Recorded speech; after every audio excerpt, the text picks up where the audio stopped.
All right, let's talk about the Cav from Edge of Eternities. The Cav are a native species to Cythera. It's implied they were originally sort of a subterranean species, and because of that, they make excellent miners. They also sort of fill the trope of the big, burly, but surprisingly human alien. When they were first experimenting with space travel, they overmined their planet for the rich veins of Moxite within, which is sort of the fuel needed for space travel.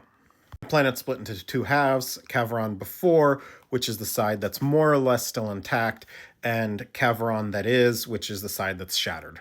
Their government is the Cavaron Federal Empire, and their navy is the Cavaron Memorial Navy. They have essentially what are time capsules of their culture that they're trying to recollect after the world shattered.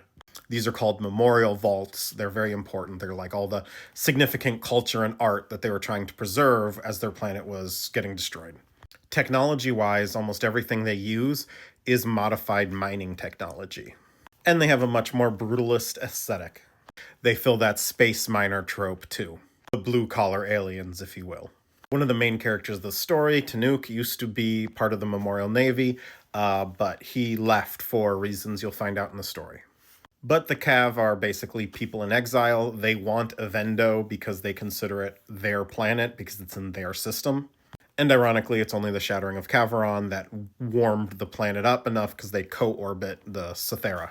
Now they're rivals with the Eumidians because they want Avendo, which the Eumidians are currently undergoing terrasymbiosis on.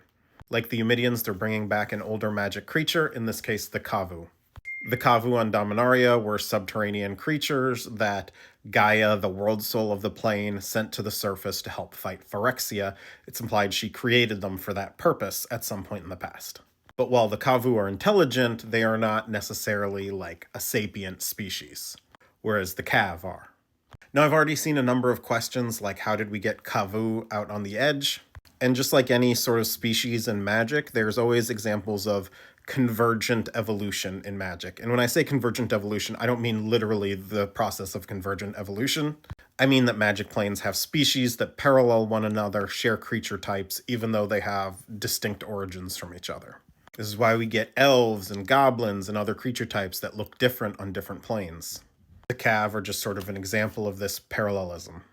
Unlike the Eumidians, the Cav are pretty well isolated to the Cythera system.